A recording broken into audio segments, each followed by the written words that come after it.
Welcome, guys. We'd like to thank, first of all, Laith for hosting us today at this great castle that he built throughout his long-term journey. So tell us, Laith, how do you feel about the journey that you took step by step? Well, first of all, thank you for being here, guys. This is kind of an after-hour segment where we're just chilling with the boys, and by the grace of God, we have an opportunity to do something creative, to do something fun, to talk about things that are meaningful, and with the right crowd. So thank you guys for being here. Thank you. And this was in big part due to this man right here. He helped me a lot. You helped me a lot. So it was definitely a big effort from all sides. A lot of blood, sweat, and tears. Blood, sweat, and tears, a lot of patience, a lot of uncertainty more than anything else. But thank God it came together, and it's been such a blessing. And I'm someone who really believes in the power of dialogue, people speaking together, communication. And this place has opened so many doors for me meeting new people, building my network. And I'm very thankful. Thank you guys for being here. And what do you think was the hardest step or risk to take throughout this journey? Probably the hardest step was believing that it would turn out this way. Like, it's so easy to look at it now and be like, oh, you just built a podcast studio. But I didn't know that this was going to happen. I didn't know it was going to turn out this way. I didn't know it was a lot, tens of thousands of dollars went into this place. So when you spend that kind of money, you kind of want to be certain of your vision. Usually when people invest a lot of money in a business, there's already a clear business model. There's a clear way you're going to make money. There's other examples of it. I know there are other podcast studios, but I wasn't aware of this as a business model. So it was definitely very risky. The hardest thing was envisioning the possibilities here. And do you think at the end of the day, everything in this life is worth the risk that you take for? Absolutely. I feel like if you are living your life in a pure way, if you're pursuing things that God destined for you to pursue, if you're not wasting your time with things that are negative or things that are bad for your health or hurting other people, I feel like anything you take a risk for is worth it. Like, as long as you're not risking on a gambling table in Vegas, if you're risking for something good, then everything's worth the risk. 100%. What are your thoughts on it when you first walked in? Since it's your first time seeing it today. Well, first things first, my first podcast, my first time at Introduce the podcast, yourself. And my name is Ali. Thanks for having me. Absolutely, brother. Thank you for being here. And I'm happy to be in your podcast. So was the podcast something that you have planned, or was it something that just like came up in your mind all of a sudden, or were you looking forward to build this? Like, how'd you get here? Like, how'd you get to this position? That's a great question, brother. So I've been a filmmaker for about 10 years now, and there's so many different parts of filmmaking. There's the gear side of things where you can turn into a geek for equipment. You know, just like guys with cars, they are crazy about the exhaust. You can become a fanatic with lenses and cameras and different softwares and computers, and that's one direction you can take as a filmmaker. Another direction is you get like super artsy, and you go to places like Italy or like Mexico or Brazil, and you try to become more like of a adventure with your filmmaking. You become a travel video guy.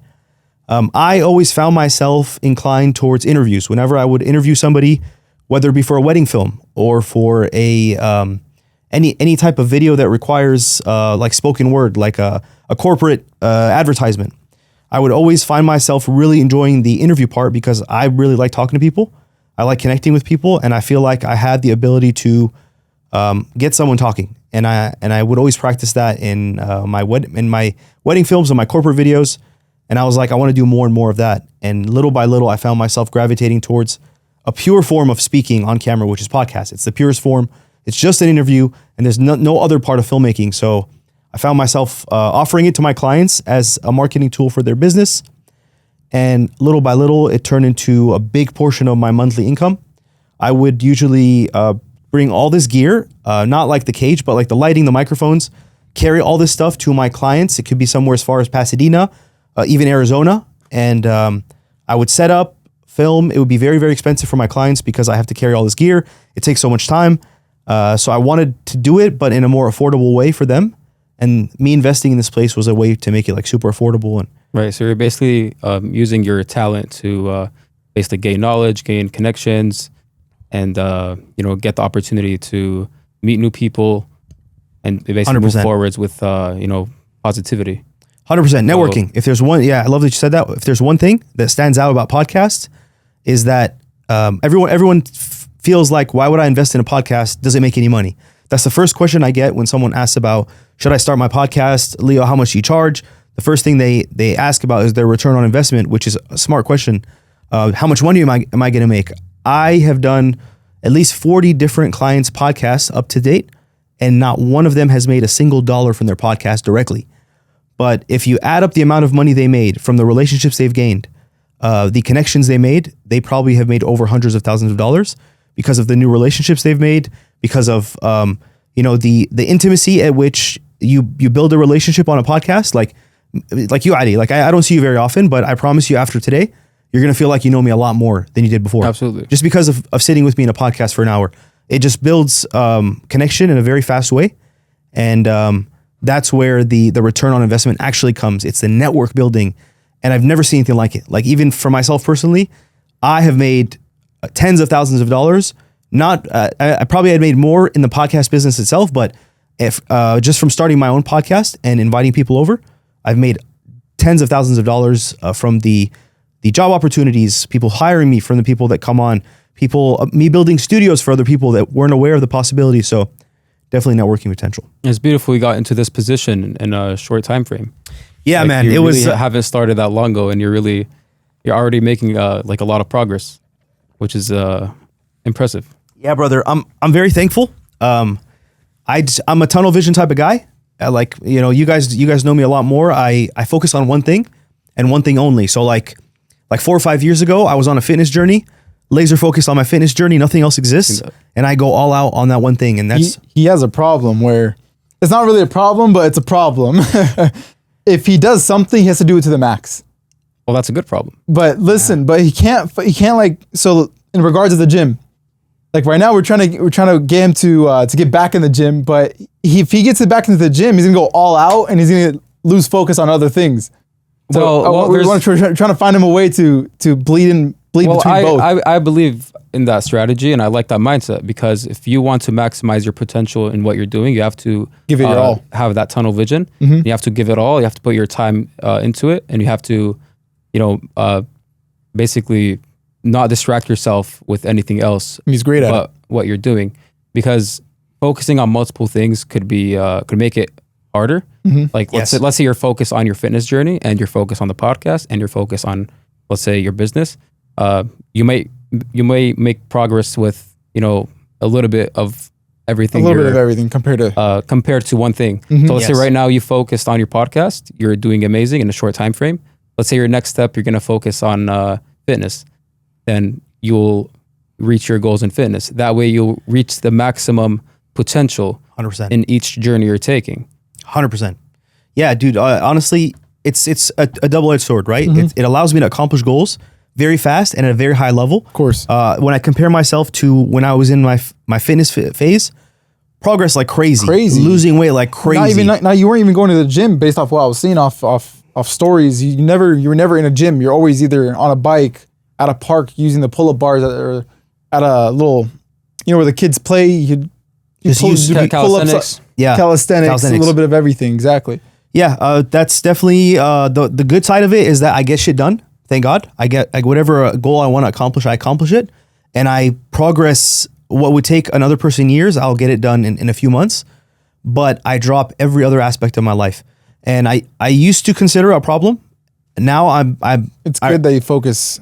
Yeah, it's good, but I realize that everybody has a problem. We're all born with strengths and weaknesses. Completely. I would much rather choose my weakness, which is tunnel vision, which is my strength as well, versus having an addictive personality or being a negative person. Like, everybody has a kryptonite. Everyone has something. Everyone has pros and cons. Exactly. But that's where your power comes, because if you have an addictive personality, you could become addicted to good things.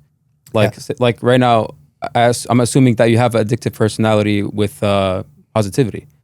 So Yes, So you use that energy towards something successful, I love that. That's a really good perspective. I never thought of it like that. because some people have addictive personality. Let's say they start doing something negative that impacts your life, and they'll just go down that journey in the negative way, and it just affects them, ruins their life Yes. until they realize. But since you have that, you're putting that energy towards something that will help you move forward. 100%.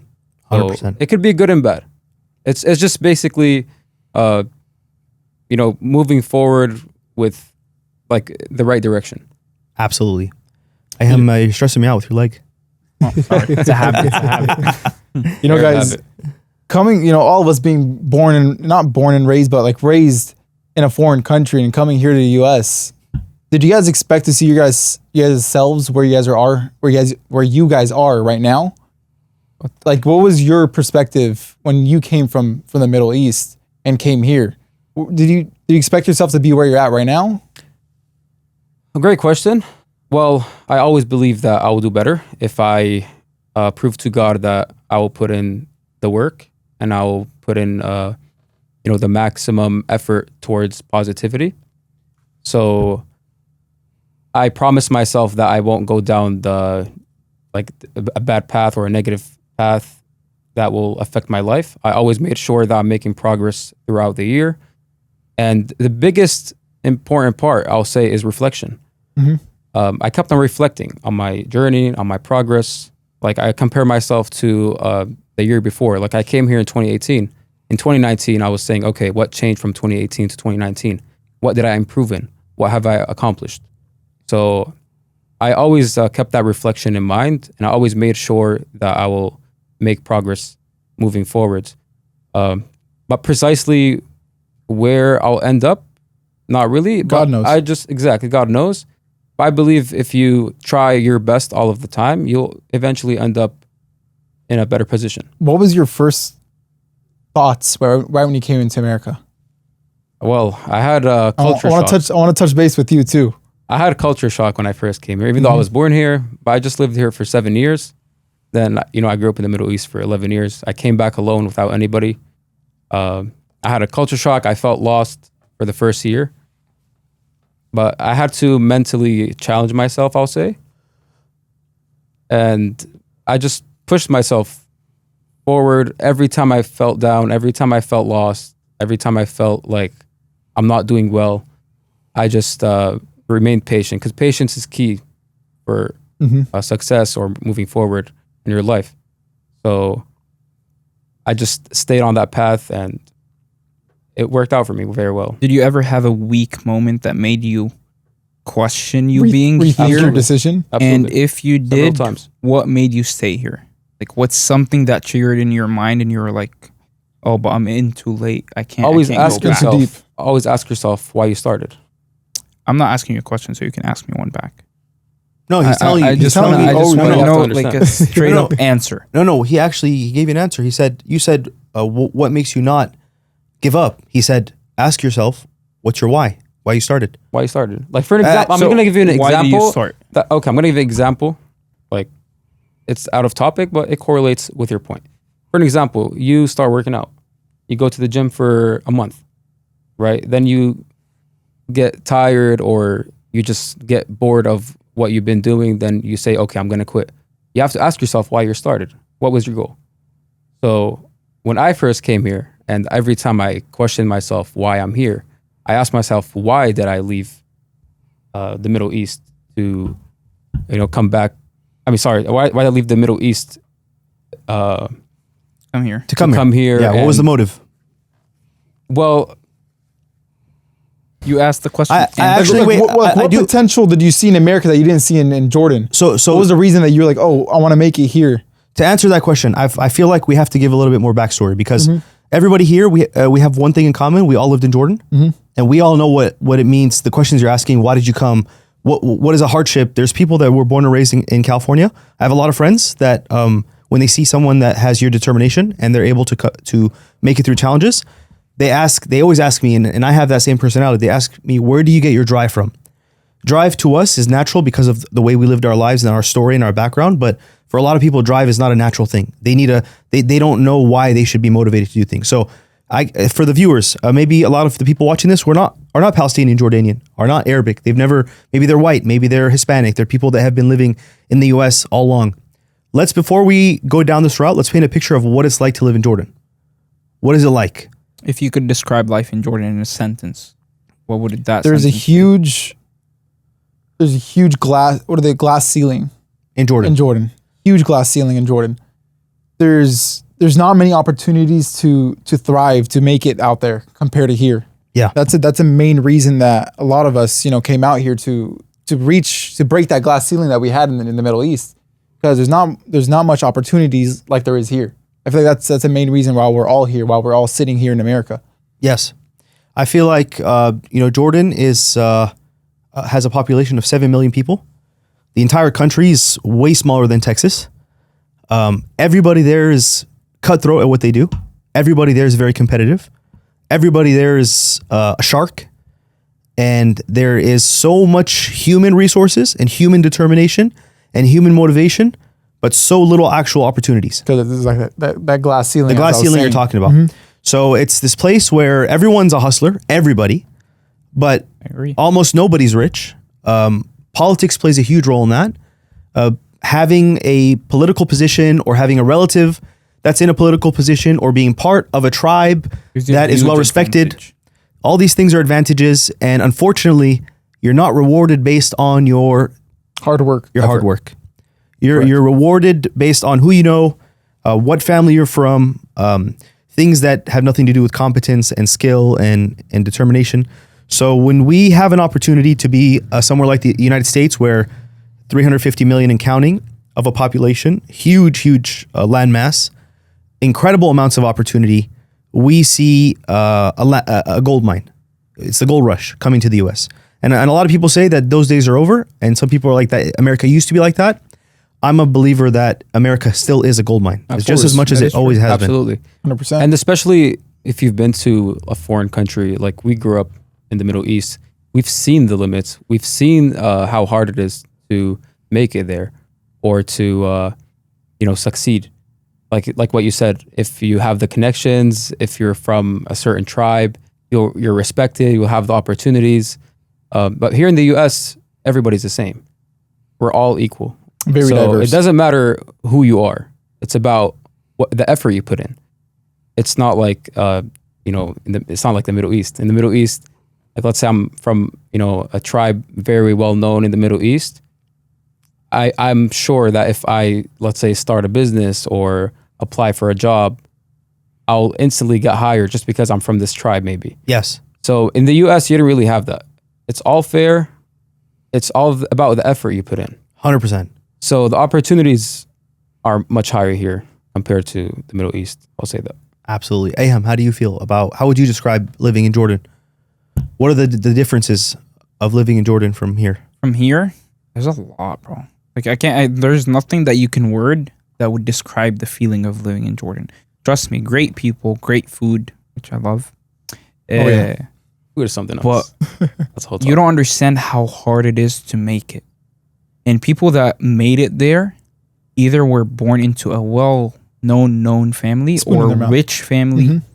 It's a bit crazy that even if you want to put your money into it, the country doesn't have any financial support to even help you to take that first step. It takes you years to build what you can build here in a month. Yes. It takes you years just to stand on your legs. And, like for us Muslims, it's extremely hard to get married there. Like you got to pay this maher, which is which dowry. is dowry. You got to pay for the wedding. You got to pay for the engagement. You got to pay for a lot of stuff. So even like people getting married in Jordan, which is a simple pleasure in life, as God promised us, this is such a simple pleasure in life. This is half of our religion. It makes you feel like it's a huge achievement over there. Yes. Yet it's still so little here. Because Yes. here in America, the achievement is you buying a house, you starting a $1 million company. Like the limits are way higher than Jordan. Yes. Jordan, if you open a spot, if you open just a small coffee place, It's if a you big invest like achievement $30,000, that's a huge achievement. Yes. A lot huge of big people step view over it there. like it's a great opportunity for you. And trust me, I'm not hating. I love Jordan. I love how the culture is. I love how the people are. But the limits kill young people. Jordan is known as the jail of young people. Yes. It just kills opportunities. It kills young men that are just trying their best. You can even find, bro, a 18, 19, 20-year-old there that has a 80-year-old soul. Sorry. Yes. They're They're so much older than their Oh, yeah. actual age. just because how life treated them there. Which also all this history and the experience that you're describing is is chiseled into our personalities. When you talk about age, like a lot of the younger people coming from Jordan have personalities that are twice their age. And that comes from dealing with hardships, Responsibilities over there as well. dealing with responsibilities, having to be ultra competitive to get just a little bit of resources, to make a little bit of money. You have to be cutthroat at what you do. You have to be a very good person at networking in the Middle East. You have to be, especially in Jordan, you have to be good at pleasing people, at being kind, at being, generous. Like these little political things. There's a side topic. There's this book called 48 Laws of Power. Has anyone heard of it? No. Yes, I actually read half of it. You read half. So this book is Never outshine your master. You remember it? You watched it? You read the book? There's a little segment on like TikTok or something I've watched before. And that's the rule number 1. So Never outshine your master. 48 Laws of Power are pretty much this very popular author named Robert Greene. He speaks with no filter about 48 rules that can allow you to get what you want. And they don't necessarily have to be good rules. So, for example, rule number 1 is never outshine your master. There are other rules that are manipulative. It's how to get what you want in life through manipulative tactics. How to recognize when you're being manipulated. How to just different little tactics. And it's a very controversial book. So much so that it's banned from prisons. Because it allows you to start thinking in different ways and you start to acquire a lot of power. The crazy thing is that reading this book, almost the entire 48 laws are things that I learned in Jordan in the streets. just walking around, living with people, getting hurt by different people that needed something from me or being used. And this is literally just the neighborhood. This is like the playground or the park that you would go to is where you'd be experiencing very deep life lessons in Jordan. And having, first of all, recognizing the evil in people, the possibility of evil in people is something you learn very early on in Jordan. Also, being able to, I don't want to say be evil, but be protective, be defensive of yourself. They always say that it's better to be a warrior in a garden instead of a gardener in a war zone.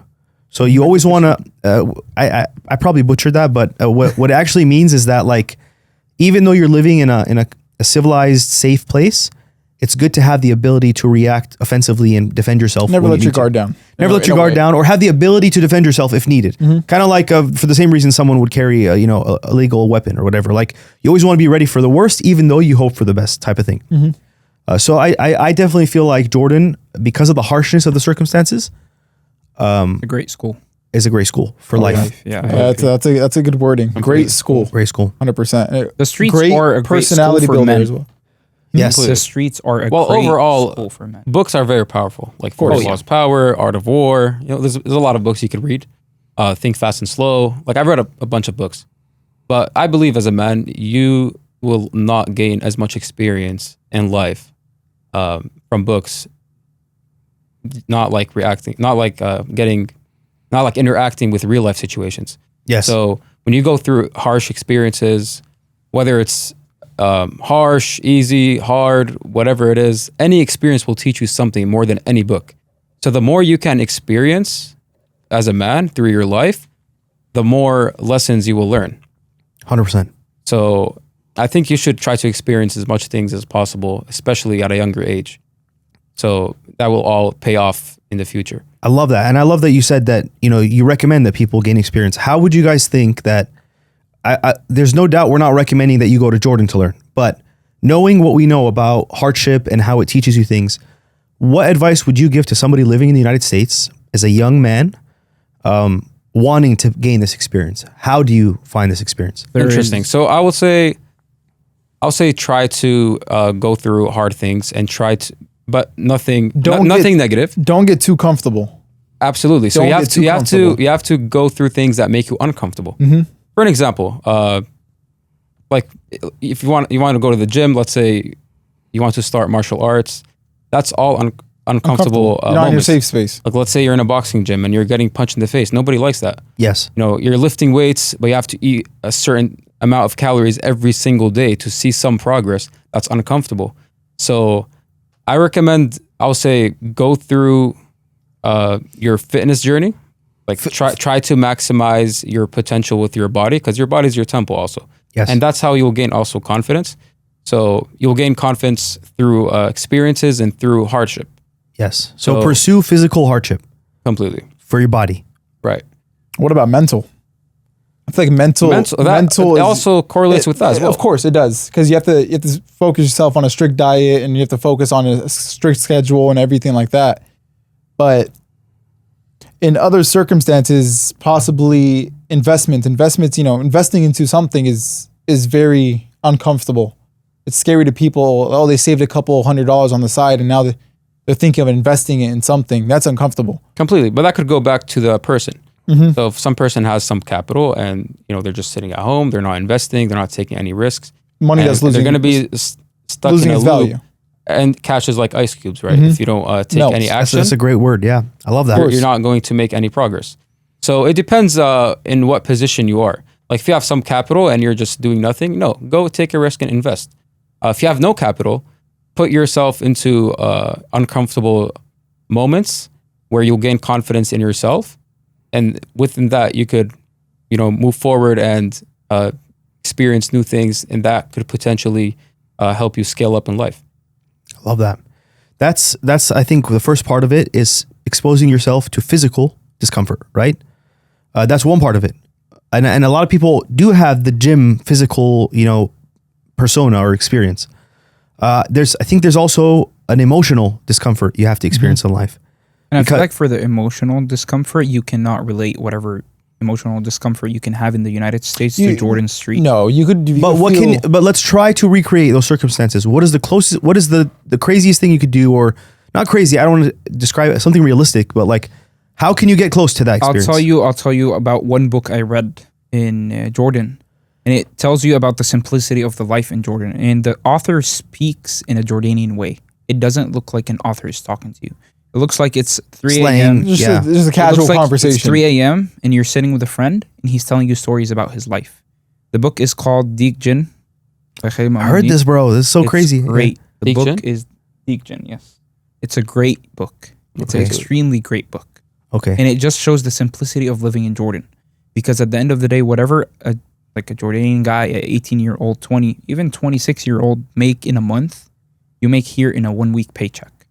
Yeah. So when you But it compare goes away. It goes so fast. It goes extremely fast in Jordan and here. And here. But in Jordan, you don't even get to enjoy it Mm-hmm. for how much responsibilities you might have. So it just shows you, that book just shows you how simple life can be if you just bless your mind in simplicity. Mm. In simplicity and comfort, Yes. your mind would always sleep better. Yes. Why do a lot of studies show that rich people, like the extremely rich people and medium people that live in comfort, are way happier? The medium people are way happier because at the end of the day, with more money, you're extremely more stressed. And some people have greed in them in a crazy way that they do not want to stop making money. They don't get to pause and enjoy the moment. it. They get to 60-year-olds, they get to the age 60 looking back and be like, what did I do with my life? Like, what is something I can sit with my kid and tell him about my life that I enjoyed? Or like a small hobby, small something that you invested time in instead of money, a small thing that you cared about, not financially. They'll sit down, they'll look back and they'll be like, I got nothing. That's something that's a little bit scary that you could go into a loophole in America, honestly. You could fall into the realm of always chasing the money. And it's good, of course, to chase the money, but you always have to zone out a little bit, enjoy a little bit of family time, a little bit of nature, going out on a hike. But there's a lot of people here that I see, they're always chasing money, working, and never enjoying the money that they make, because either they take on so much debt that they're always having to catch up on bills, and they always have an expense going out. And debt is a huge thing you could fall into in America. Yeah. Very, very easily, because the lifestyle here is always payments. Everything's payment. Oh, you want a house, $1 million house, payment. Yes. Like, that's something we don't have really. That's a in the good Middle point. East. That's another thing we don't have in the Middle East. Is Yeah. we don't have credit. And also, Right. I genuinely feel like the phones here, phones are culturalized by a simple, as soon Social as you media is hit very 10, huge. 9, 8-year-olds, get a phone. Mm-hmm. Back home, we used to socialize by going and knocking on our friend's door. Hey, Yeah, you want to telling play? them, let's go out. yeah. You don't see that And that you'll much these sit days. in the street till like 11:30 until your parents find you and be like, get home, your ass go, home. go, Yeah. go home, Get go home. home, get your ass beat a bit. Well, I agree with the fact that money is not everything, but the sad truth it is is. that in today's world, standards have been rise so high where if you want to live comfortably, you need a high amount of income Of course. or capital to live comfortably. But you don't see those people where they're always chasing the money, they never enjoy it. Of course, yes, I've seen that before. With actually most people, they'll have a lot of money and they won't enjoy it. But I have a question to ask you. What do you mean by enjoying that money? Like for fun or for comfortability or? Like, I'm gonna talk about my dad. So my dad's a workaholic, loves work. He enjoys it with the passion and everything. But there's so many times in the past that, well, he's out of it now and he actually sits with us every now and then. But a long time ago, he was always at work. I never really got to meet my dad until I went and lived in Jordan, is when I actually got to understand my dad's personality and got to know him. And that's something that I didn't experience here with him because it was always work. That's just how it is here in America. It's just always a hamster wheel of working, producing. So it's always nice to, leave some time with the family, sit with the family, not always chase the bag, leave a day for the family. Balance is key. Balance is key, exactly. You should always balance, your life with, especially with your family, because everything is temporary in life. Because money comes and goes. You could always get money. You could always lose money, but you can't always get to see your family forever. And we all know this harsh truth. Everything is temporary in life. So I think balance is key, where you should always try to maximize your time with family. Like instead of, let's say you're free Saturday night, right?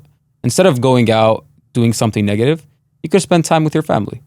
And throughout the week, go and work and use that capital that you make towards your family, let's say. So it's basically having your family enjoying the fruits of your labor. So it's all about balance, I'll say. Absolutely, 100%. Yeah, I love these points. I also feel like because we come from a place where it's so hard to make it financially, we feel like, and we become hardwired to make money, because that's how we're going to get out of this suffering, right?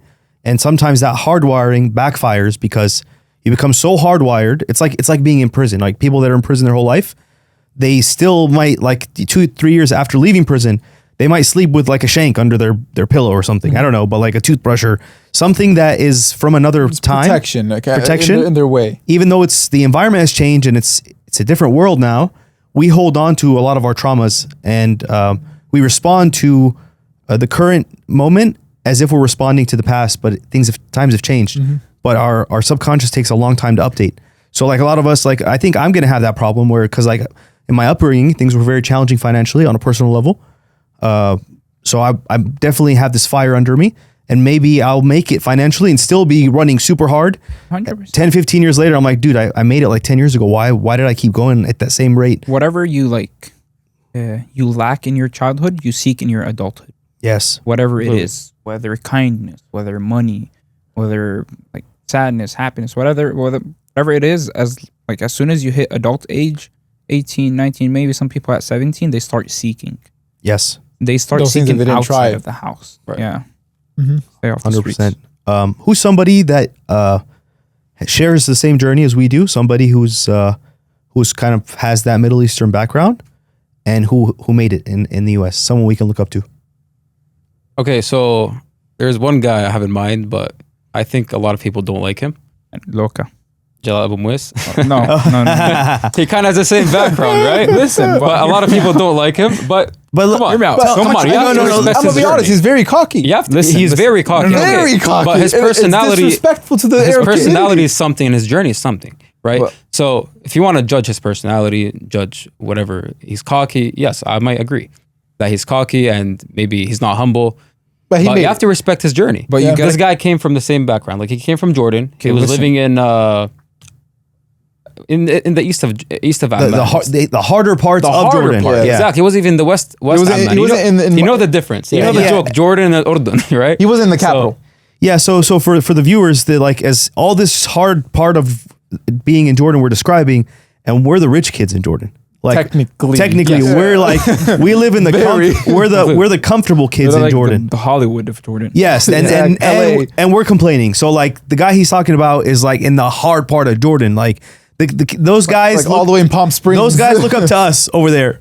So, But listen, you gotta. but keep wait, in I want to mind. hear his train of thought, please.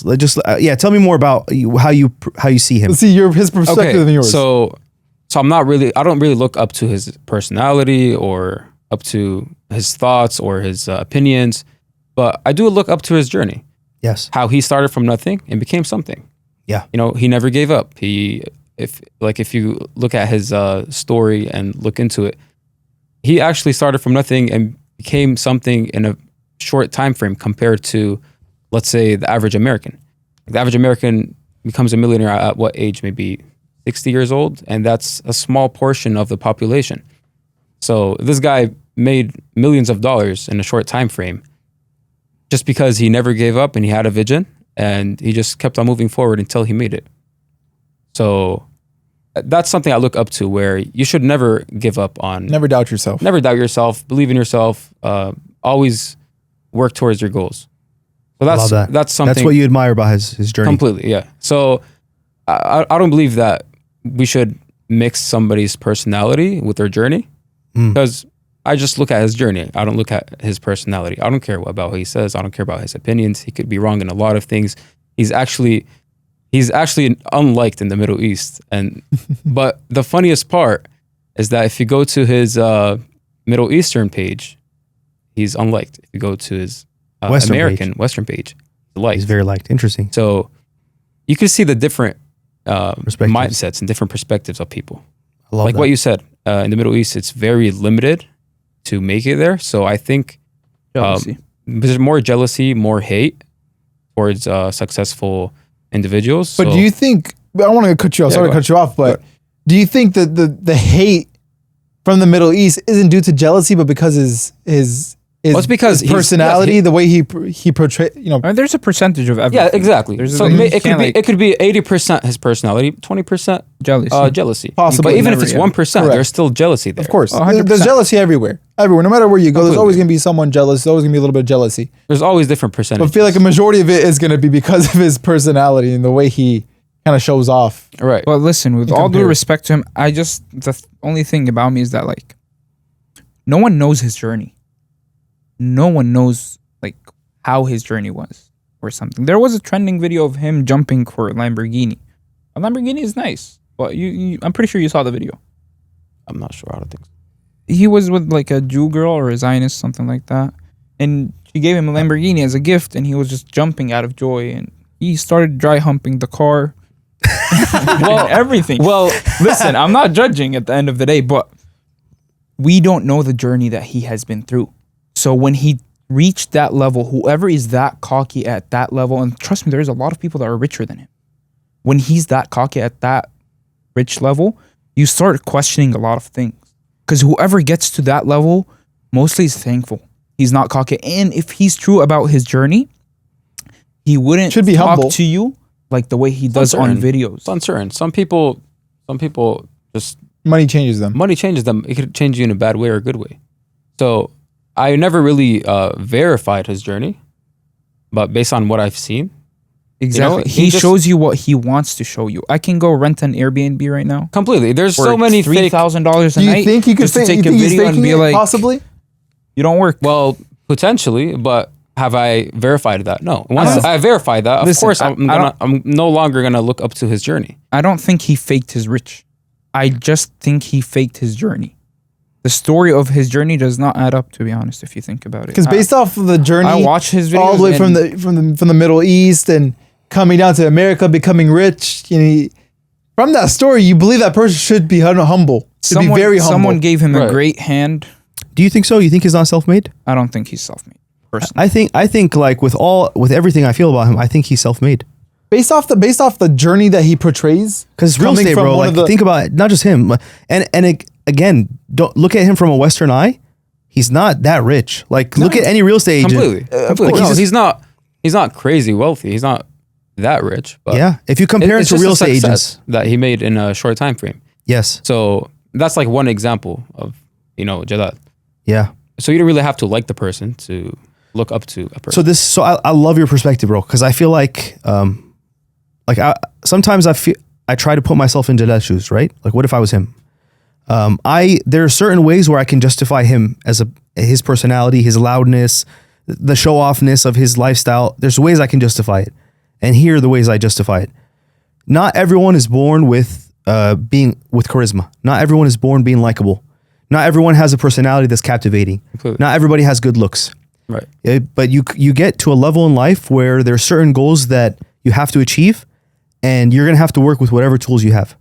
I feel like Jalal was not born with a personality that's just very likable. He's just he's loud. He does not necessarily charismatic. He doesn't know how to connect with people. But he's smart. He's no doubt about it, Because- smart. Because of the way he talks, he attracts audience. At the end of the day, it makes you watch his full video. Thank you very How much. he That's talks. that's And exactly that's He a gets it done. great way. And that just shows you he has a great personality. He has great potential of catching eyes. 100%. And catching eyes is like 80, 90% of like whatever you want to sell. And Exactly. he works in real estate. So like that matches that. But at the end of the day, you can't. Here, I'll tell you a simple video he uploaded once, and it actually made me actually frustrated. He grabs a steak. He'd be like, if you don't eat like this every day, you're not a man. Yeah. That Well- irritates people. Okay, but you look at it in a way that like his audience are basically the Middle East. A lot of people can't afford that. A lot of people go like days without eating meat there. We're in Gaza right now. There's no food. Yeah. So if a kid is just watching his video and he sees that, he's gonna be like, I hate those type of people. Yeah. And he's gonna start thinking about like the people also around him, or like they're all gonna be like, oh, like see this is a cocky guy. But Yeah. that also comes back to the person's perspective, whoever's viewing them. So if you look at it in a way like, okay, some people don't have food, or let's say I'm watching the video and let's say I can't afford ground beef or steaks, like what he was posting. Like it Wagyu. depends on your perspective. You might say, okay, well I can't afford that, and he's just It's the he's just frustrating laugh, demanding though. people to eat steaks, let's say. Yeah. But you could have another perspective where it's like, okay, if I had the option to have a healthy meal or unhealthy meal, no, choose the healthy meal. So his message basically was have the healthier meal. You could take that perspective. The video is very frustrating. I But know the, that. I the agree. video is very But I don't- misleading. Yes, very misleading. Yeah. That's the thing about him. He's very misleading. And his annoying laugh. Ha ha Yes. ha ha. He's annoying overall. He's very annoying. I agree. That's exactly what I'm saying. So he has a goal to achieve, which is he reached a level in his business where he felt like he needs to go through social media to amplify his success. Let's go to one day before he posts his first video. Okay, I'm Jalal. I'm clearly not the most like charming, funny guy out there, but I need to be loud on social media. I need to get some eyes on me, like you said. So him being a businessman, an entrepreneur, someone who has guts, he's like, you know what? Screw it. I'm just gonna be me. And if people don't like it, they don't like it. But one thing's for sure, Found success in it. I'm gonna get attention. And I think from that perspective, I can justify Jalal because like I understand there's certain things about me, for example, that maybe certain, especially when I first started my business, right? I didn't have the best pitch, but day one before making my first pitch, I'm like, all right, even though I don't know how to put together this and I can't make a convincing pitch, I'm gonna walk into this big corporate building and pitch to the CEO, and it sounds like shit and it's horrible and it doesn't work, but guess what? I pitched, I did it, and I did it again and again and again and again, and I eventually master it at that. well, maybe to this day my pitches are not good, but I have a business. I'm making money. So like sometimes you're not the best at something, but if you're an entrepreneur, you're still gonna do it, regardless of whether you like it or not, regardless of whether you look good or not, or you speak good or not, or you sound good or not.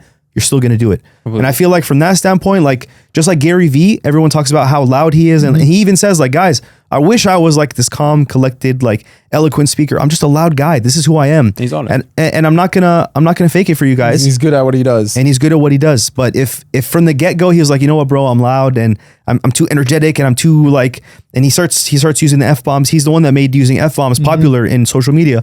Gary Vee is like, F this, F that. He was himself and he did it to the max and he succeeded. Gary Vee, I know Gary Yeah, Vee. yeah. About to I know say, have Gary you Vee. probably seen his garage Yeah. sale videos? I know Those Gary are Vee. pretty popular. But I want to touch base about one thing. I genuinely feel like Jalal is such a great character off the camera. I can see that. genuinely feel 100% can see that. I can see And that. I It's feel like probably like an act. just to touch back about the topic that we talked, the thing you lack in your childhood, you seek in your adulthood. And I feel yeah. like he got no attention when he was a child. Yeah. And he was like, how can I get people's attention? By Gotta get making hated them on. hate on me. Yes. He's like, And I know how to makes him- trigger that. Exactly. That makes him so good at what he does. And you know what? There's a testament to his success right here. That we spent the most amount of this podcast talking about about who? him. About Jalal. So without a doubt, he has succeeded. Of course. So if In you're capti- watching this, Jalal Abu Muez, pass by for a podcast at Leith Studio. So we can get And to without know a your doubt, journey. without a doubt, I would love to have him in the studio. See, like, Oh, yeah. he We- succeeded. We respect his journey, of course. There you go. He's So a I hustler think- and he made it 100%. I think I love what you're saying because like it's starting to be more and more revealed. It's like, yeah, he did make it. He did achieve his goal. Whether it was the right tool or not, whether it was the best way or not, I don't know, but he achieved it. There's one more thing I want to add to Jalal's situation. He's an entrepreneur and he's a businessman. He's far more advanced financially than I am. So I have confidence in his ability to make proper financial decisions and to approach businesses the proper way. But I'm just wondering, is he targeting a demographic audience? Does he have a target? Because like when you look at, okay, he's famous, but to who? I feel like all the people that he's famous to are not going to actually make him any money. Like, what does it mean for me right now to be famous in Jordan? Like, will that make me any money at all?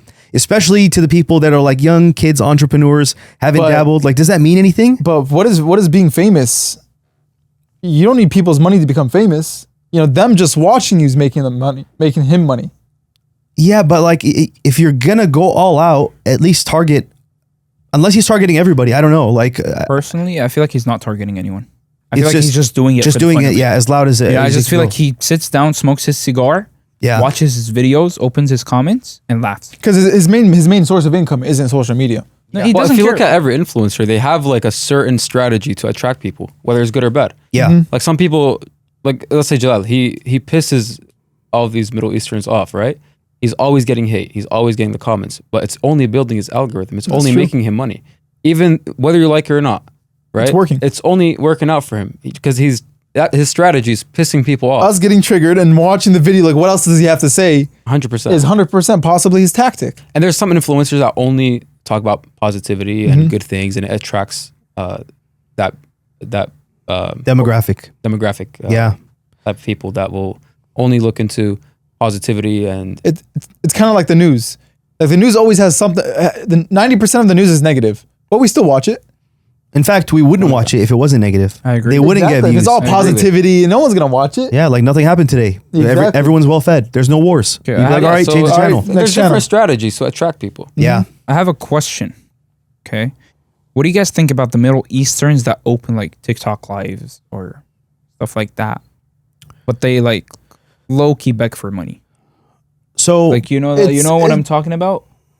Like what exactly beg for money? Like they go and actually ask about Yeah, ask like for oh, money? like send a star, send a flower, let's go, let's win this round. It's just et cetera, they're just et trying to get cetera. popular, man. You know, there's a lot of people out there popular on social media, making money on social media. It's them trying to make it on social media.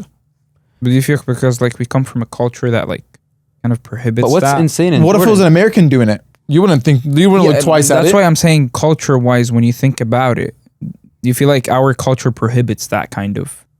Well, Like, a lot of it people puts actually like went far. limits. A lot Just of your people, mindset. a lot of people are doing very well. Oh yeah, oh In- yeah. in A the lot Middle of people East, went just to by- just Dubai. bring the mic a little closer. Yeah. You know, like a lot of people in the Middle East, they're actually making a lot of progress just by posting all over social media or asking for money on TikTok, let's say. But at least they're just active online, and the country is so small where there's a lot of fans out there. Even though it's a small population, but there's a lot of fans out there, and especially since like everything is limited there, most people are on their phones.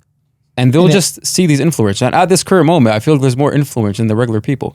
And it Everybody's opens trying their to be an opportunities influencer in the Middle East now. Instead of you're right, and it opens their opportunities as well because Jordan is so small, and there's so much. There's like we said before, there's a glass ceiling.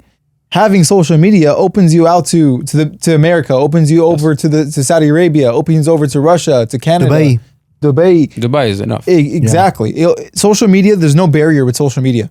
And that gives a lot of potential for them. That's Right. that's them empowering. breaking that glass ceiling that they had. 100%. So I don't really find anything against it, to be honest. I'll tell you how I feel. So I'm a filmmaker, right? The majority of the work I put in, the final arena that everything I create is going to be in is social media. Mm-hmm. The videos, I've done videos upwards of $30,000 for an ad campaign, and all the way down to $1,000, and all of them eventually end up on Instagram or TikTok or YouTube or a website.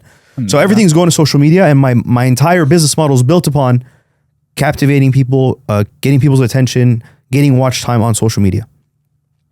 My thing is this: if you are pursuing a career where the only thing you do is capture people's attention, then you are in for a world of suffering. Because look at the Disney kids, right? The people that were just like kind of born into the world of attention, entertainment.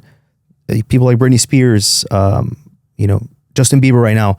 You face a lot of mental challenges because in the beginning it's really nice to ride that wave of being famous and getting all this attention, but it's a very wild beast. When your job is to entertain people flip on you. People will start to hate you. People will start. All it takes is one mistake. One mistake, and it's all over social media. Your entire world crumbles. Like it's just a very a thin tightrope. Go ahead. No, continue. Yeah, it's a tightrope to kind of walk on, and it's very, very dangerous. So for me, I don't mind if you spend 10 hours a day on social media, so long as you're using social media to either talk about something that you're good at, something you're selling, a business that you have.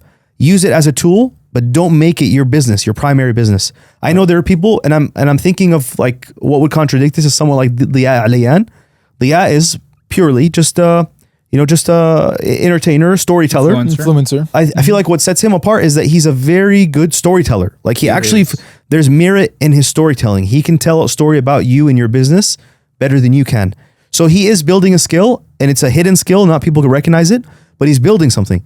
It's not just entertainment. It's not just getting your attention. If it's just getting your attention, that's when you become up to the imagination of your audience. You just want to do anything that will please them. Then things start to open that might turn maybe sexual, opens maybe a lot of negative, doors. maybe like you want to be their clown, and you don't have structure, so you're going to go in any direction. I feel like it's very, very dangerous. So my personal approach would be like I don't recommend people doing that stuff on TikTok Live, like just being like talking about BS. Like I listen to the conversations when they go on together in duets, like complete rubbish. It's all hate and drama comedy that's like not even funny, just lame talk. It's usually just a cute girl or just like a really built guy just flirting with each other. Sometimes you're watching people flirt with each other. It's just it's brain rot. It's junk. There's no value to it. There was a guy called, I don't know if you guys know him, called Feed Murid. Yeah.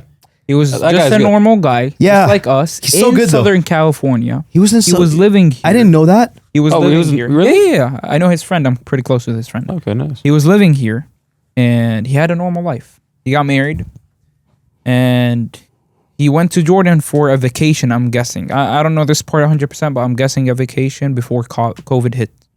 Then COVID hit in Jordan, so he couldn't leave. So he was like, you know what? I'm bored. I got nothing. He got an online job from California to there.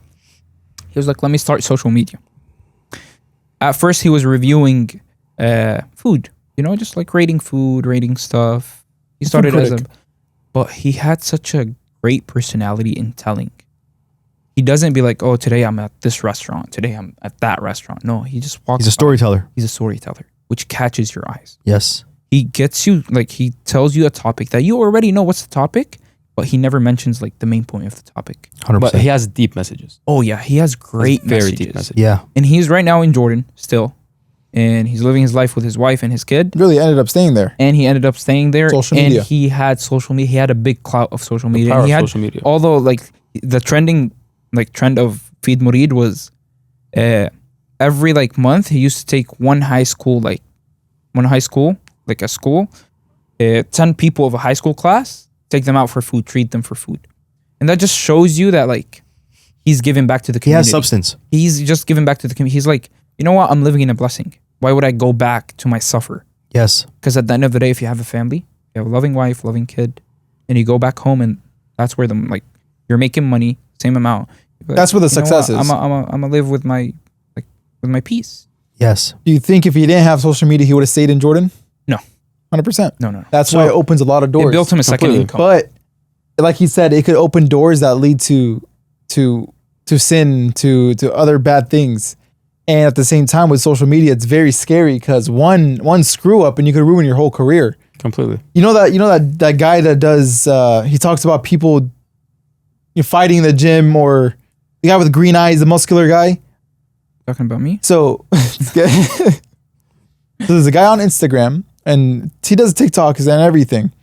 And he knows people that record in the gym and then like, oh, they start hitting on people. Why'd you walk across my camera? Oh, and then he'll go and comment on them. Why- I know what you're talking Okay, That I guy- know him. you know I saw him at OC Maybe Fair if once. it's- Really? No He's in way. California. You Yeah. know who we were talking about? Maybe if I see it. All the cool But people. The continue. guy with the red hat, OC Fair. always muscular guy.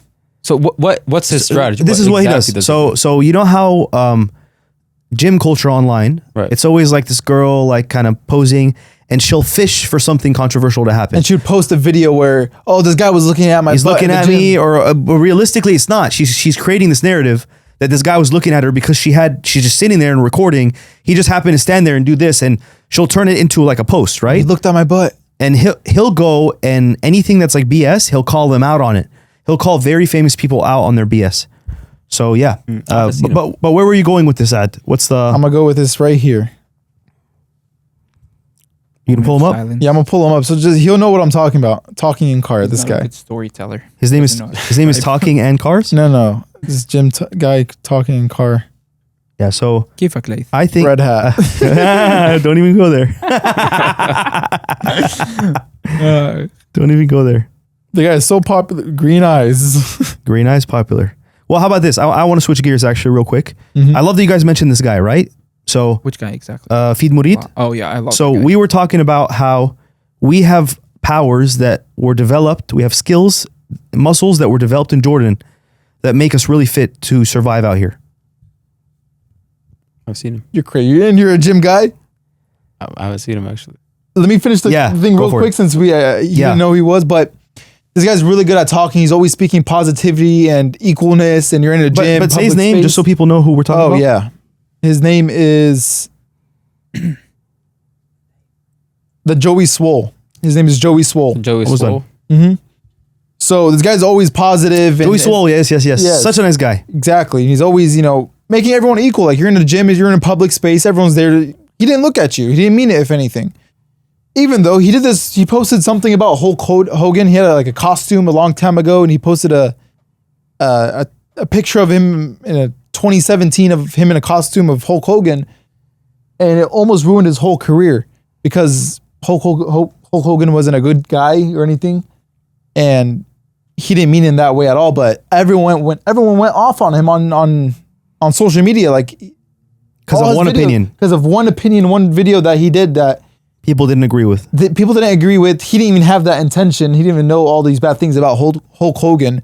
But one screw up and you could ruin your whole career on social media. 100%. But you guys were saying in regards of that guy. Yeah. So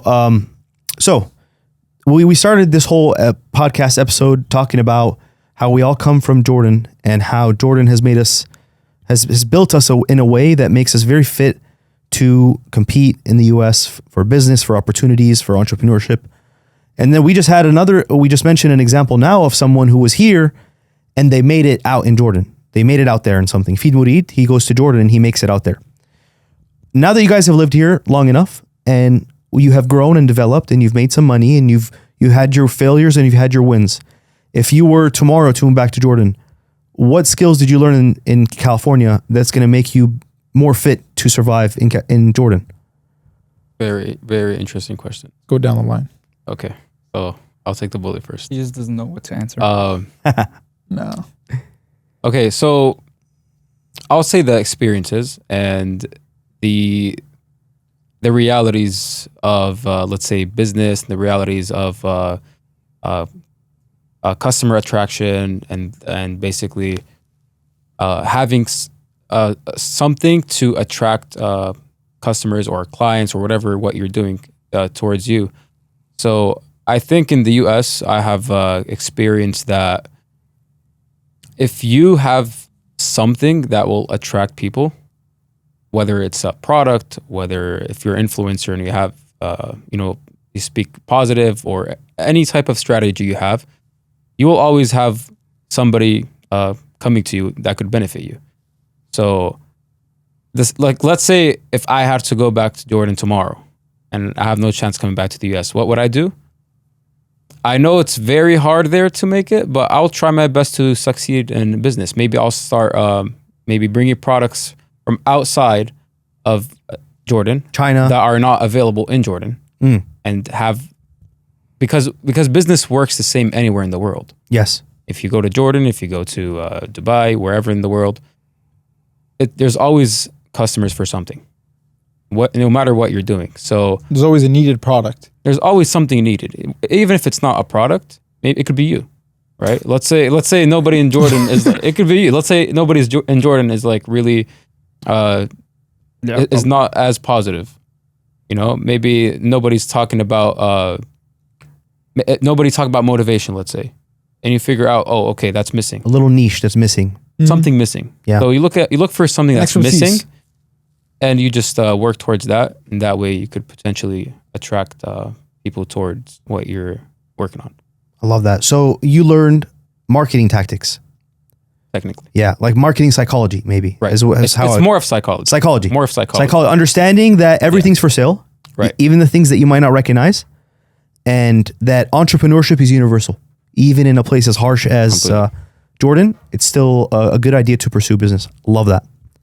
What was the question again? Sorry. So what is let's say you're to move back to Jordan tomorrow, and you're never coming back to the U.S. What is something that you've learned in the time that you spent in California that will make you more fit to survive in Jordan? I'd say two things: have zero expectation. Learning how to be a loner taught me a lot in America. Because back home, we all used to rely on our parents to help us figure out stuff. We all had a backbone, basically. Yes. Here, you're all by yourself. It's a free for all. Basically, the no expectations. I would personally say that don't wait for a thank you. Don't wait for the pat on the back. Don't wait for someone to get your back. Don't wait for someone to lend you a hand. Because at the end of the day, everyone here in America is trying to reach the goal. Everyone's out for themselves here. And if someone gets to place their foot on you just to go up 1% of what he is, he would do it in a heartbeat. And being a loner teaches you a lot. Teaches you to have your own back. Teaches you to learn your own steps. Move ahead of everyone. It teaches you a lot of stuff. And when you go back home and you look at the life in Jordan, everyone relies on their friend group. Everyone. But here in the US, at the end of the day, all you rely on is yourself. You never think, this guy got me or this guy. You always think, I have to do this and this and this and this. I don't have time. You never think, I can ask this guy to go do this for me. Because at the end of the day, here, everyone is just trying to make it. In Jordan, it's a lifestyle. Everyone's just living there. Here, we're all here just to get our life straight. And then this land is not meant for us. I might interrupt you right here, but also to add something. So in Jordan, I feel like there's more of a propaganda for success. For an example, you have to, in Jordan, let's say you want to get married, right? You have to have your degree in school. You have to have that certificate. But the reality is that the world changed a lot. So not everybody wants to be a doctor. Not everybody wants to be a lawyer. Not everybody wants to be an engineer. So I feel like there's this propaganda of it's kind of a cultural thing, not a government thing. So it's more of a cultural thing where you have to go to school and you have to graduate, get your degree, and go work with your degree. That's exactly what I was going to touch base on. I stole your idea. Yeah. Okay. I'll find something Think else. about something else while I'm finishing. I got you. So I feel like here in the US, it's not really as serious.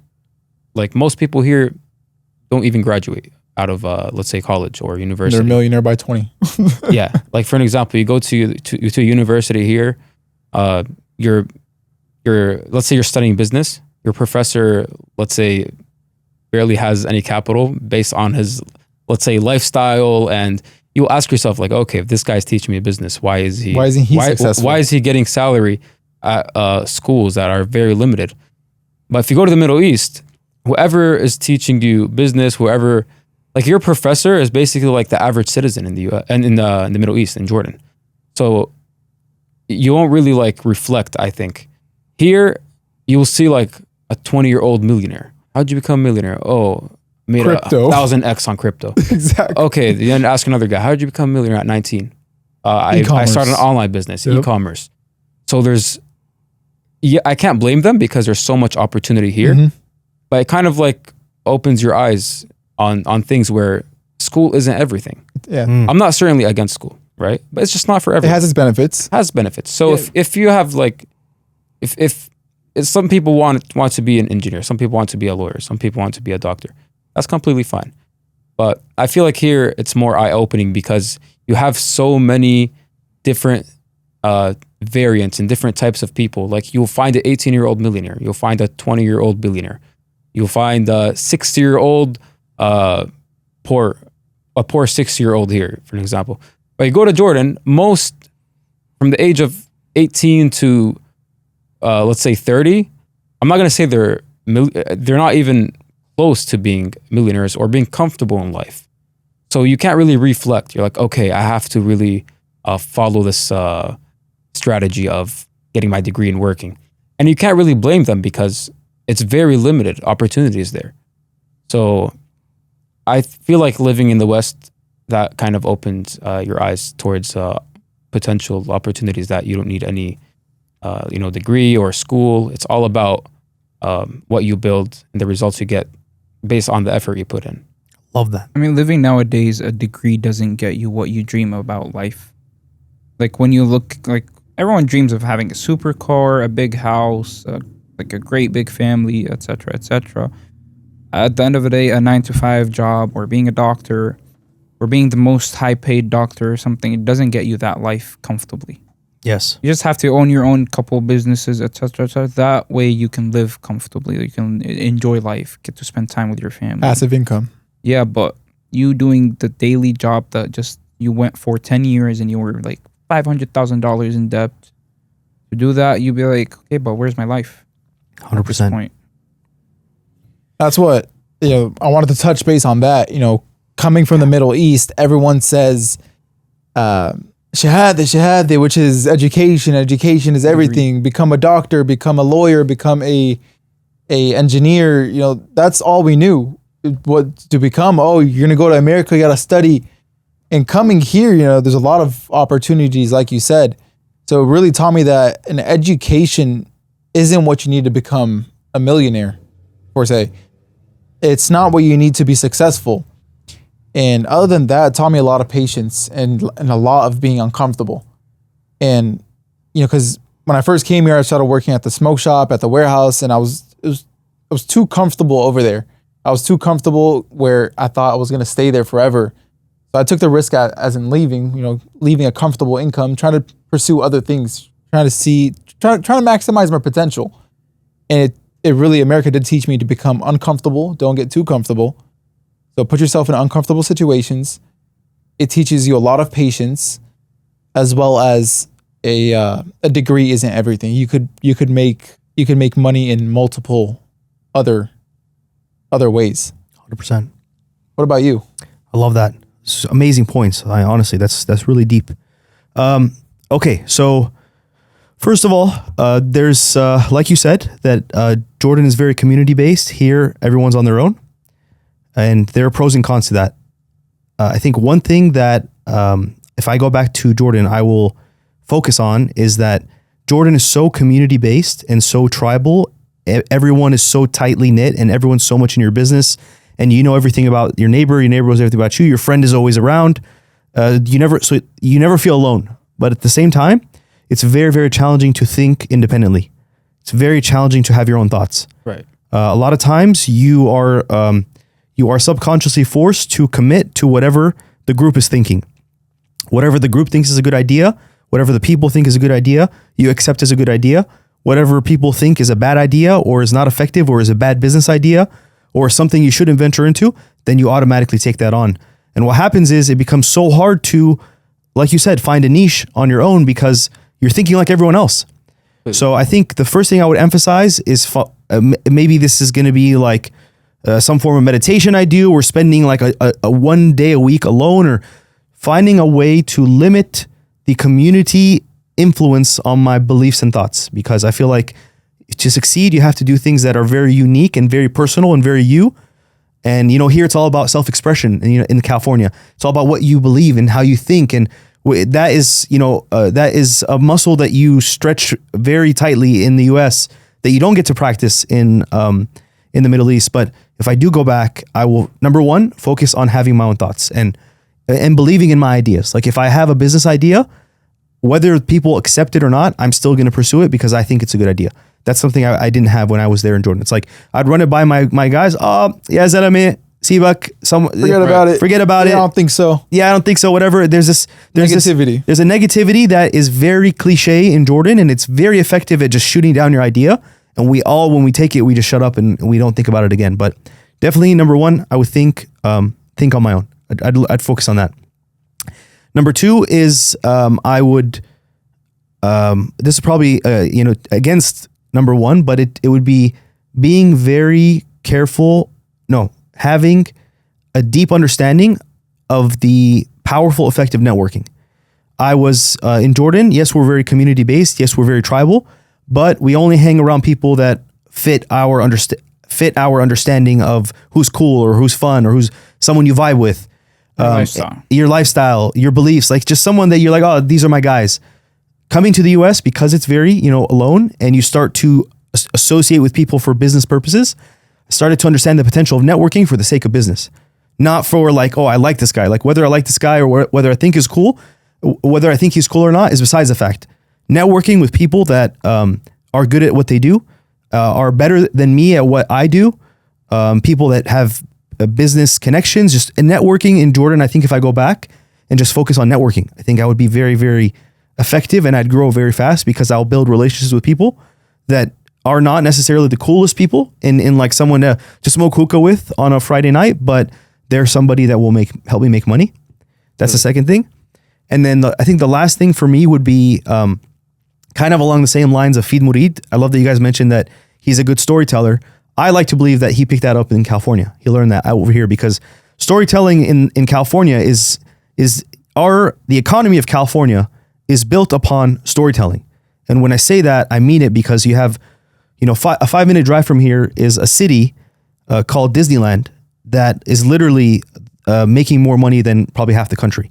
And all the taxes that Disneyland generates are going to fund the streets in OC, the fire department in OC, the police in OC. And That's true. And it's not coming because we have the best hospital in the world.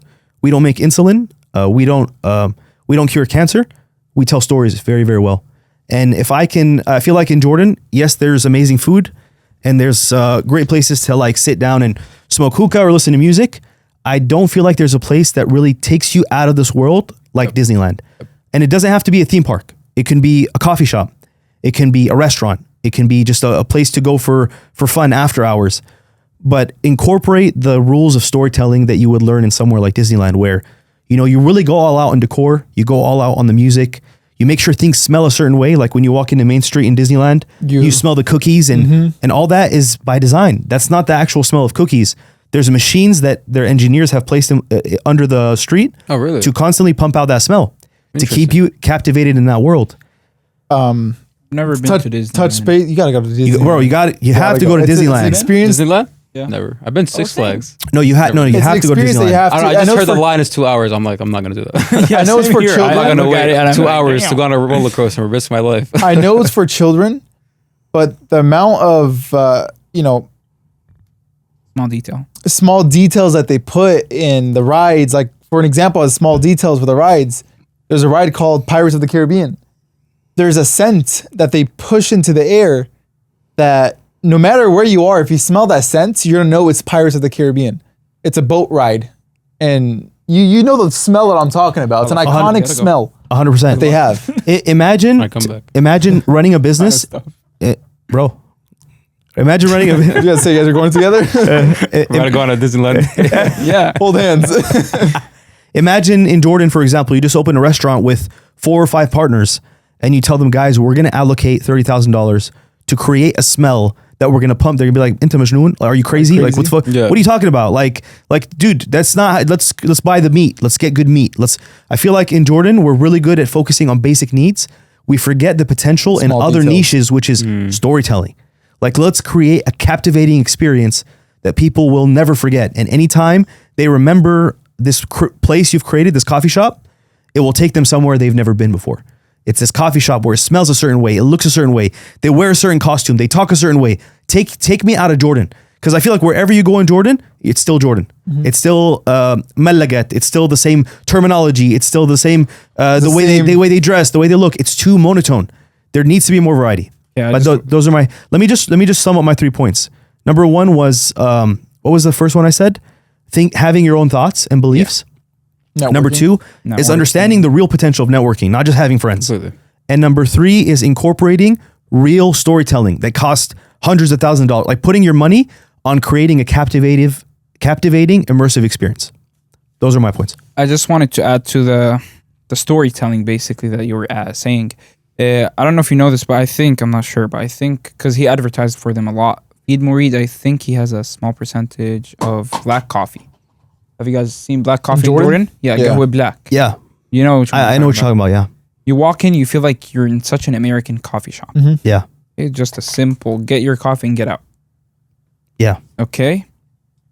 So basically what he does is he sells just a simple coffee, but he knows how to sell it to people.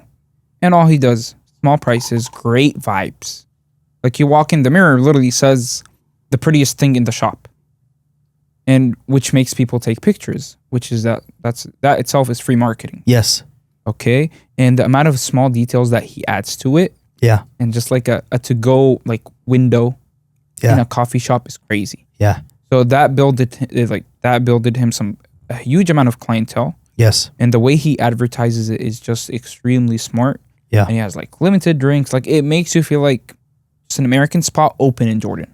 That's I think Feed that Murid is the such- guy that did what I'm talking. Like But you don't he's think applying. Eid Murid is gonna be the guy. If he had the power, he would change Jordan in such a positive way. You don't think Starbucks in the Middle East accomplished that? We're boycotting Starbucks, so let's not talk about it. That was just Wow. an accomplishment. I feel like that's such a that's the good point of view. American coffee in the but Middle East. That's a little out of topic, but it's very interesting how different cultures and different experiences that you have in different countries could actually help you succeed in a different country. Like for an example, if you lived in Jordan your whole life, let's say your dad had a shawarma spot, right? You had a certain recipe. Everybody loves this recipe. You come to the US, nobody has You're this. gonna crave it. You kill it. You start it here, you kill But- it. But at the same time, look at this coffee shop. Nobody had this American coffee shop in Jordan. He reverse engineered and did it there.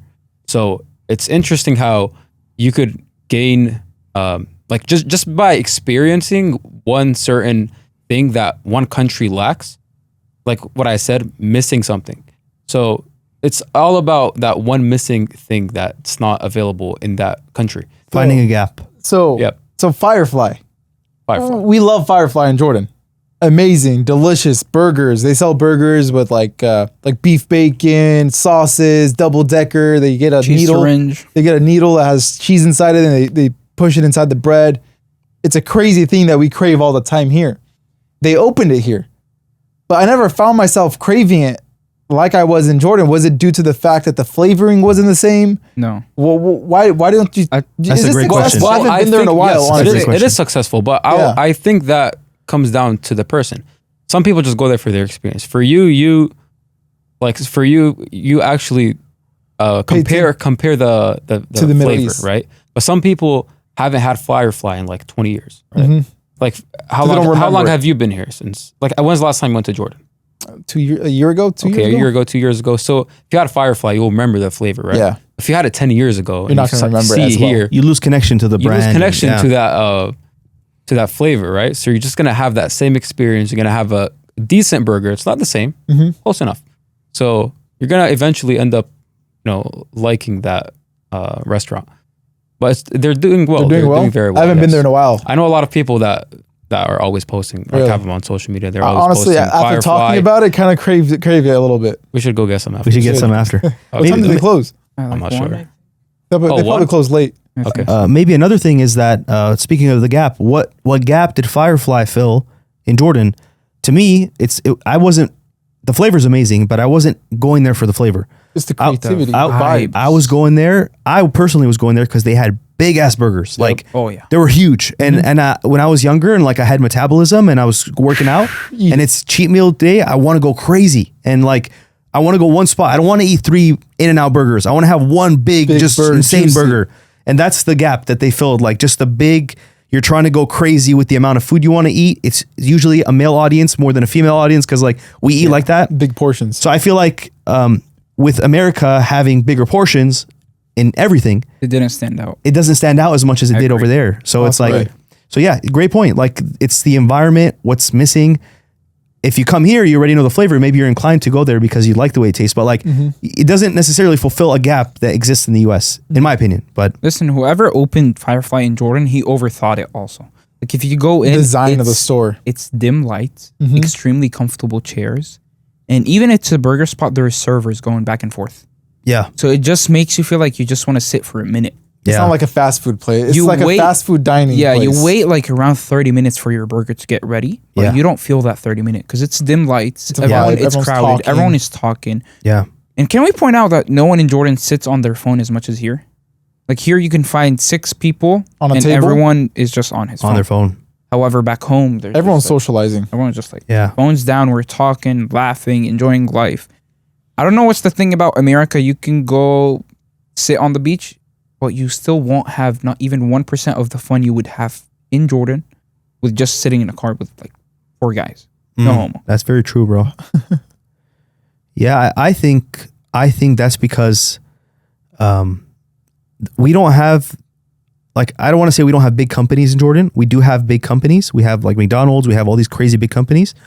I feel like corporate, because America is such a capitalistic environment, corporate companies have so much power that it even seeps into your intimate relationships with the people around you.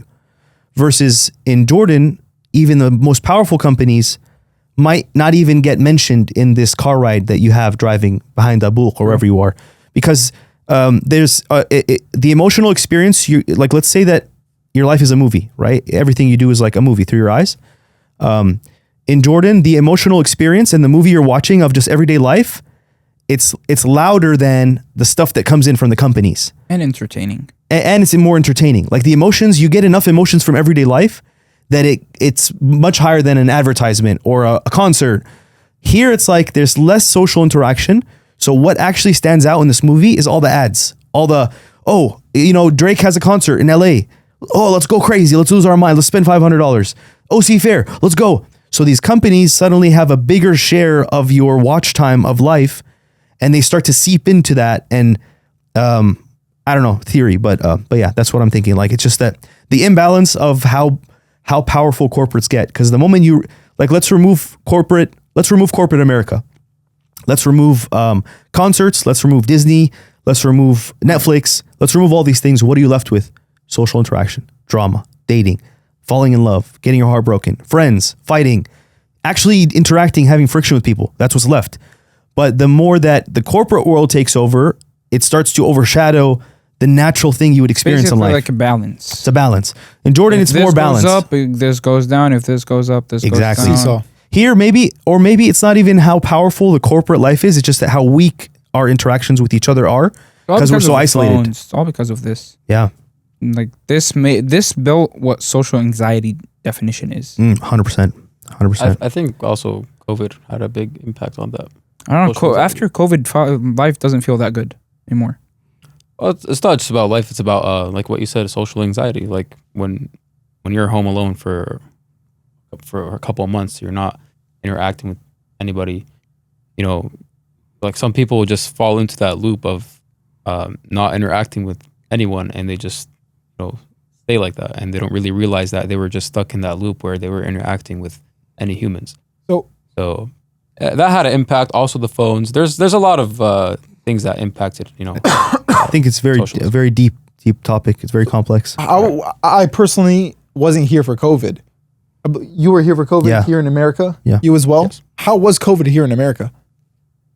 Well, Was there a quarantine? there. Oh, both of you guys weren't here? No, we're in the Oh, you Middle guys East. were not. Bro, it was Armageddon. 2 years. It was the end of the ago world. to the US. I'm serious. It was That's what insane. it was. Everything end was of the world. closed. Everything was closed. But for me, Was it by We're law? like shelves empty at like Walmart. yes, really, it wasn't like there that was in the Middle literally East. no toilet paper. There was Not nothing. really, no. Low key, bro. No, But not like here. not like here. Like imagine crazy. a huge Walmart being empty. Safeway, Carrefour wasn't empty.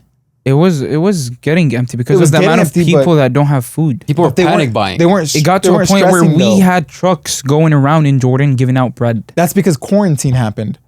So If anything, have- quarantine in Jordan. Yes, I wasn't in Jordan, but my mom was there. yeah, So I'll always get updates and everything. Even though, COVID was intense all around the world. But, in Jordan, it was actually more intense for Really? the quarantine. You guys had that sirens going on. Yes. You can't leave after intense 9. as in It wasn't leaving. as intense here. You know the amount of But I feel cops like- Oh, we you're ran right. from, You're bro? right. But I'm Yeah. feeling people didn't panic like America. Like here Oh in no, America, people they here did. lost their shit, bro. They Yeah. lost their. People were wearing their mask in the car. Like that's a whole topic, bro. Yeah, it was so Yeah, crazy. a you deep gotta topic. think about it, bro. If a hurricane alert comes, you see Walmart empty already. Yeah. Without even any hints or like anything that you can visually see. That They're was like, my question. Yeah. Oh my God, there's a hurricane. Let's go. And you see Yeah, everyone just say, but I "Oh, also- like, I Was also- the panic crazy here? compared Crazy, to- crazy. 'cause in I the think it Middle was. East, I think it was maximum panic. Honestly, Yeah, I think this it's. wasn't that crazy I've never for seen anything us. like it. It was maximum. I feel like they just started Panic for panicking sure. when cigarettes were going short. oh yeah, I swear, bro. Bro, my dad swear. almost had a stroke. He called his army friend. He's like, "You have cigarettes?" He's like, "Yeah." All right, we're good. An hour later, the guy in a full army outfit, like he's in the army, he's in the military. He comes up, he gives like 3 cartons of cigarettes to my dad, and my dad hands him over 100 JDs, which is a lot for cigarettes there. And it was the main thing people were tripping about. Yeah. That's like, yeah, there's no I saw COVID. a guy fighting someone for cigarettes. Like Wow. physically fighting. A guy was like, okay, I'm gonna sell you this pack for 7 JDs. Wow. And it was like an LD. Like the lowest like a- grade of cigarettes. JD in and $70, 70 cents. That's like, yeah, cigarettes are a big It's like deal what, in Jordan. $3? Yeah, And he's around trying that. to sell it for like 10. And he was like, the fuck you mean 7 JDs? You're trying to use people for their needs? And he started just going physical at him. He punched him. He started pushing him. messed I was up. like, it's never that deep. Bro. It's cigarettes. It's and never now that I deep. started smoking. And And now I know it is that deep. Well, guys, this was really, really dope. Thank you all for being here. You're welcome. Thanks for This having was us. a very, very fun, deep conversation. I think we're gonna have a lot of little after-hour sessions Absolutely. 100%. in the future. Absolutely. Shout out And thanks Jalal for Abu having us. Moyes and Feed Murid. Whenever you guys pop by South California, We'll be just happy pass to, by. We'd love to host you guys. Yeah, especially Jalal. After everything we It's said. been a pleasure. Yeah, We yeah, hate it, but we respect your journey. Yes, yes. Well, thank you guys for watching, and we'll see you on the next one. hopefully.